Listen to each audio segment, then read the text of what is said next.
আল্লাহ রাব্বুল আলামিন বলেন, এই এত নিয়ামতের ভিতরে আমি তোমাদেরকে যত নিয়ামত দিয়েছি তার ভিতরে সবচাইতে বড় নিয়ামত হচ্ছে এই কোরআন।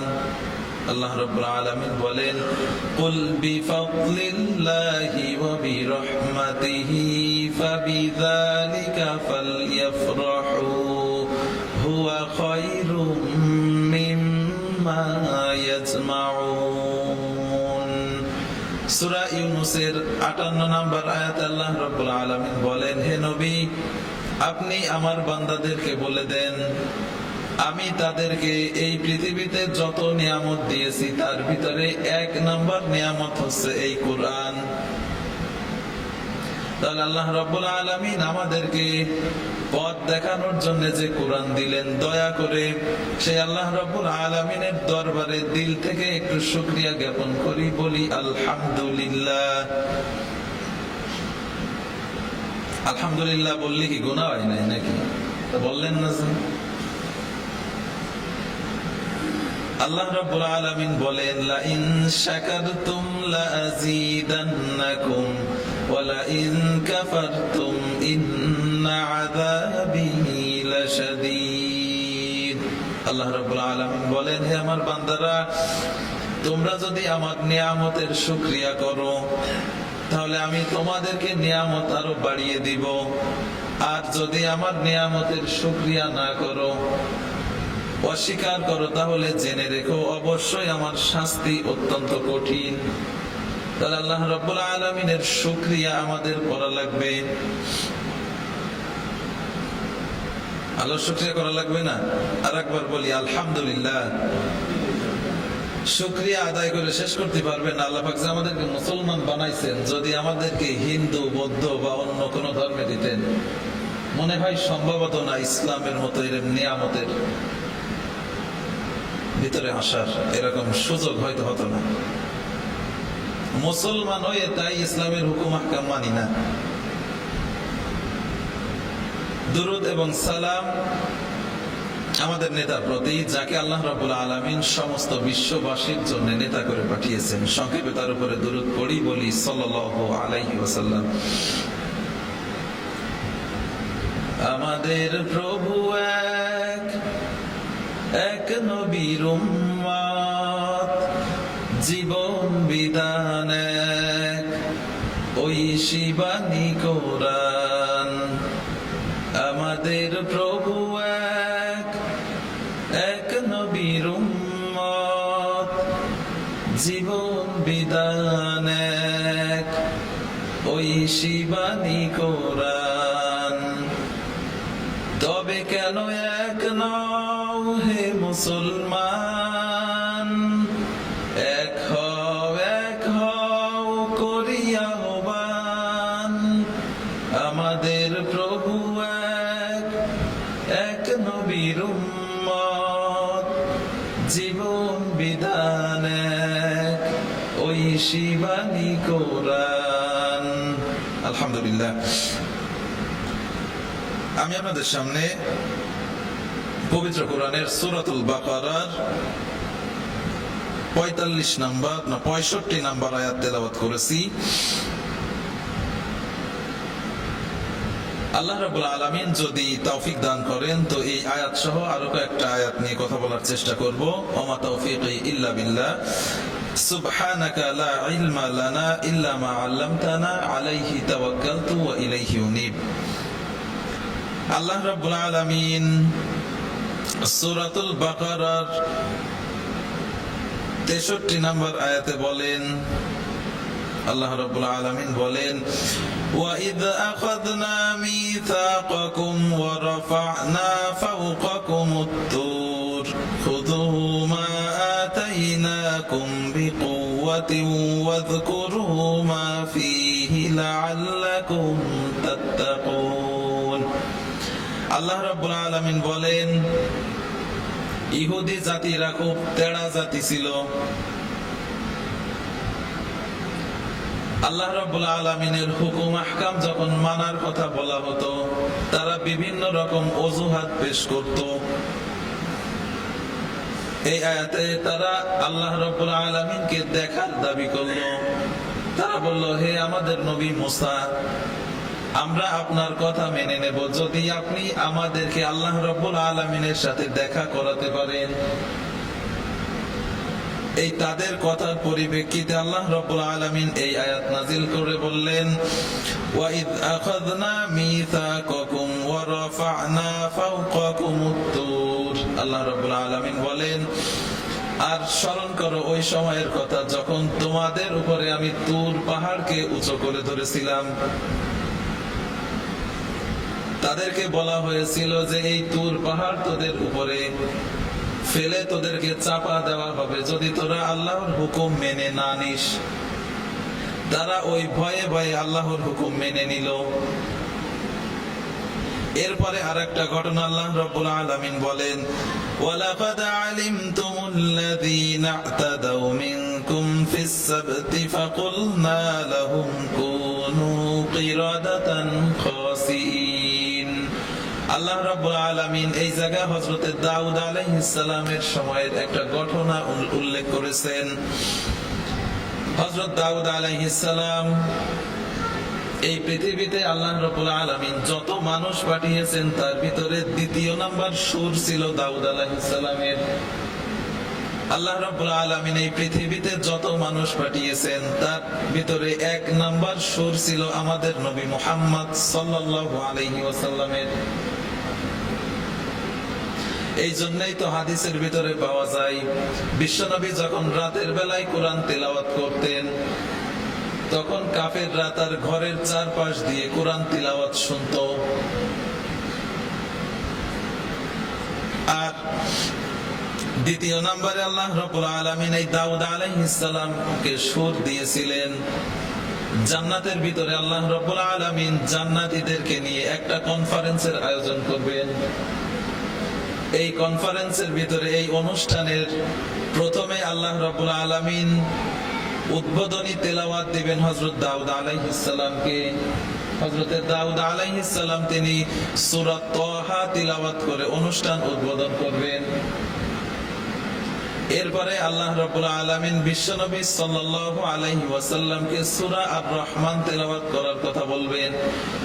এরপরে একেবারে শেষে আল্লাহ রাব্বুল আলামিন নিজে ওই দিন জান্নাতবাসীদেরকে সূরা ইয়াসিন তিলাওয়াত করে শোনাবেন। আল্লাহর তিলাওয়াত কি শোনার দরকার আছে না?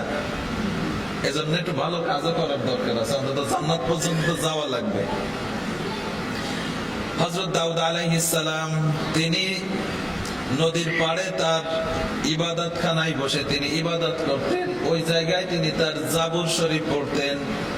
আর সমুদ্রের মাছগুলো ওই তিলাওয়াত শোনার জন্য হযরত দাউদ আলাইহিস সালামের কাছাকাছি চলে আসতো।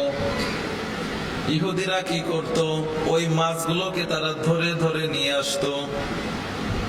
আল্লাহ রাব্বুল আলামিনের পক্ষ থেকে নির্দেশ আসলো যে তোমরা শনিবারের দিন এই মাছ শিকার করবে না। আমাদের যেমন ইবাদতের দিন হচ্ছে শুক্রবার, খ্রিস্টানদের হচ্ছে রবিবার, আর ইহুদিদের ছিল শনিবার।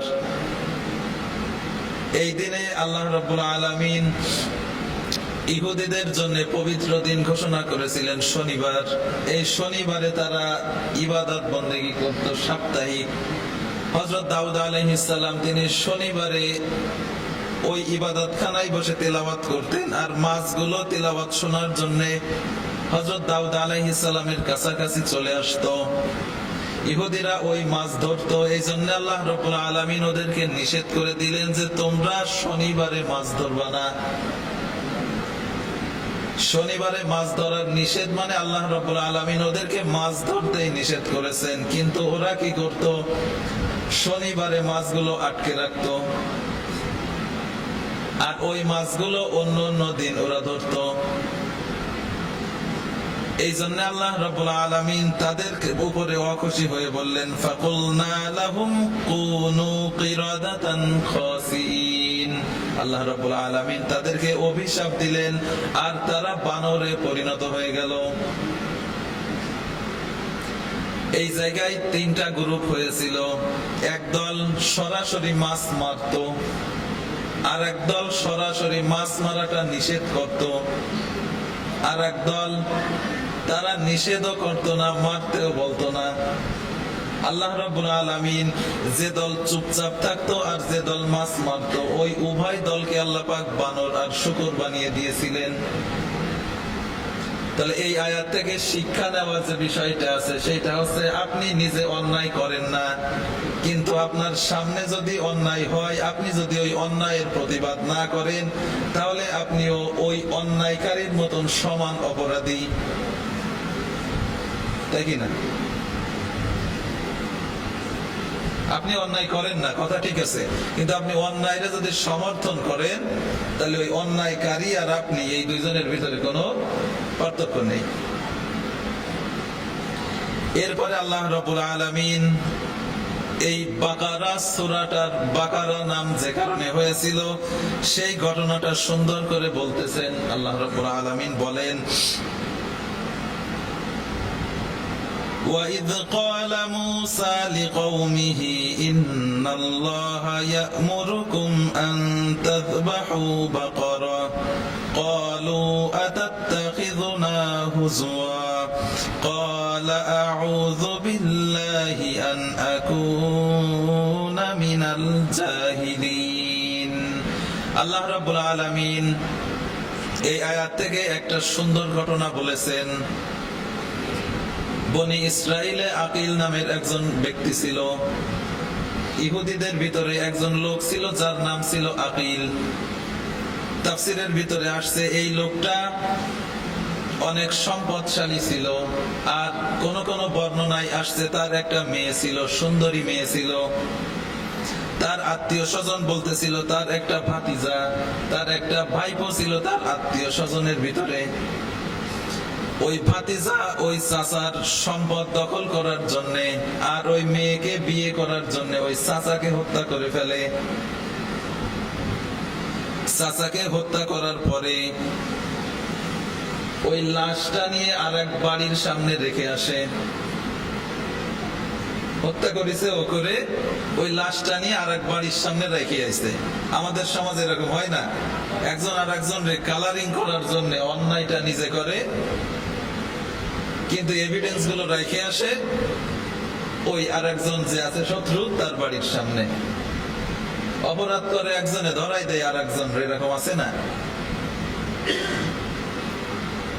সকালবেলা যখন মানুষ দেখতে পেল যে ওই বাড়ির সামনে ওই লোকের লাশ, তখন এই লোকের যারা ছিল দলবলার, এই পাশের যারা ছিল, দুই দলের ভিতরে তুমুল গ্যাঞ্জামের এক পর্যায়ে তারা, যারা বুদ্ধিমান ছিল, তারা এক পর্যায়ে সিদ্ধান্ত নিলেন যে আমরা জামানার যে নবী হযরতে মূসা আলাইহিস সালাম আছে, ওনার কাছে গিয়ে বিচার দিই। ওই যে লোকটা হত্যা করেছে ও বলতেছে আমার চাচাকে ওরা হত্যা করেছে, আর ওরা বলতেছে আমরা হত্যা করিনি। তারা সিদ্ধান্ত নিলেন যে আমরা জামানার নবী মূসা আলাইহিস সালামের কাছে এই বিচারটা দিয়ে তিনি যেন আমাদেরকে একটা সুস্থ সমাধান করে দেন। হযরতে মূসা আলাইহিস সালাম তিনি আল্লাহ রাব্বুল আলামিনের কাছে দোয়া করলেন, রব্বুল আলামিন, আমার উম্মতেরা এই সমস্যায় পড়ে তোমার শরণাপন্ন হয়েছে, তুমি তাদেরকে একটা সমাধান করে দাও। আল্লাহ রাব্বুল আলামিন এবার বলতেছেন, وَإِذْ قَالَ مُوسَى لِقَوْمِهِ إِنَّ اللَّهَ يَأْمُرُكُمْ أَن تَذْبَحُوا بَقَرَةً। আল্লাহ রাব্বুল আলামিন বলেন, হে মুসা, তুমি তাদেরকে বলে দাও একটা গরু জবাই করতে, একটা গরু যেন তারা জবেহ করে। হযরতে মূসা আলাইহিস সালাম যখন বললেন আল্লাহ রাব্বুল আলামিন তোমাদেরকে একটা গরু জবেহ করার কথা বলেছেন, তারা বলতেছে ক্বালু আতাত্তাখিযুনা হুজুয়া। ওই লোকরা বলতেছে, হে আল্লাহর নবী মূসা, আপনি কি আমাদের সঙ্গে ইয়ারকি মারতেছেন নাকি? আমরা আপনার কাছে বিচার চাইলাম, একটা সুস্থ সমাধান চাইলাম, আর আপনি বলতেছেন গরু জবাই করতে হবে। আপনি কি আমাদের সাথে ইয়ারকি মারতেছেন নাকি? হযরতে মূসা আলাইহিস সালাম বললেন, ক্বালা আউযু বিল্লাহি আন আকুনা মিনাল জাহিলিন। আল্লাহ রাব্বুল আলামিন বলতেছেন মুসা আলাইহিস সালাম বলেছিলেন যে আল্লাহ রাব্বুল আলামিন আমাদেরকে হেফাজত করুক এই সমস্ত জাহিলদের থেকে। অর্থাৎ তিনি বোঝাতে চাইলেন, হে আমার জাতির লোকেরা, ইয়ারকি মারা আমি নবীর জন্য শোভা পাই না, আমি তোমাদের সাথে কোনো ইয়ারকি মারতেছি না। আল্লাহ রাব্বুল আলামিন তোমাদেরকে একটা গরু জবেহ করার কথা বলেছেন। قالوا ادع لنا ربك يبين لنا ما هي।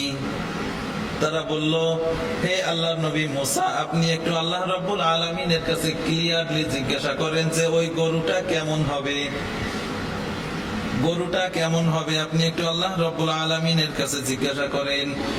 قال إنه يقول إنها بقرة لا فريد ولا بك عوان بين ذلك। মুসা আলাইহিস সালাম বললেন, আল্লাহ রাব্বুল আলামিন তোমাদেরকে বলেছেন যে গরুটা এমন হবে, বুড়ো হবে না আবার বাচ্চাও হবে না, মধ্যম বয়সী একটা গরু হবে। এই ইহুদিরা এত প্রশ্ন করতেছিল যে গরুটা যাতে জবেহ করা না লাগে, তারা মুসা আলাইহিস সালামের সাথে উপহাস করতেছিল, নবীর হুকুম তারা মানতে দেরি করত। যখন ইহুদিদেরকে বলা হতো যে আল্লাহ রাব্বুল আলামিন তোমাদেরকে জিহাদে যাওয়ার কথা বলেছেন, ওই ইহুদিরা বলতো, মুসা তুমি আর তোমার আল্লাহ গিয়ে জিহাদ করো, আমরা এই জায়গায় বসে থাকলাম। এত বড় টেরা জাতি না, তারা নবীদেরকে উপহাস করত। এই উপহাসের কারণেই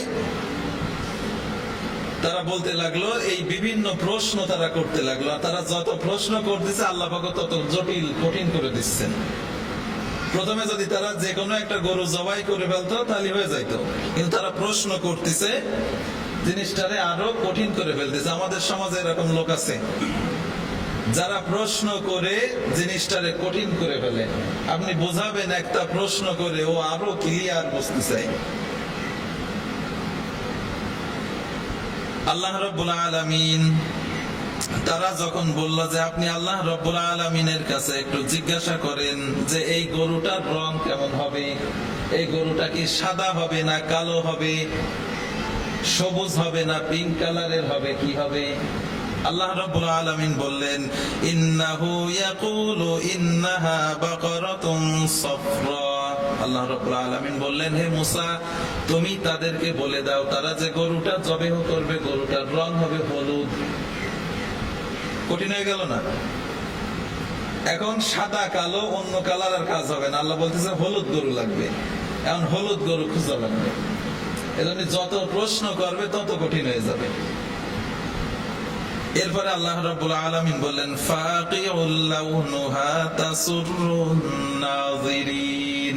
আর গরুটা এমন হবে যে দর্শকদেরকে সেই গরুটা আনন্দ দেবে, গরুটা এমন হবে যে যে দেখবে তার পছন্দ হবে, এরকম একটা গরু লাগবে।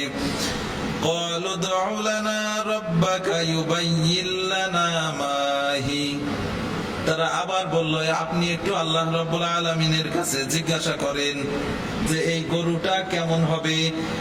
ইন্নাল বাকারা তাশাবাহা আলাইনা।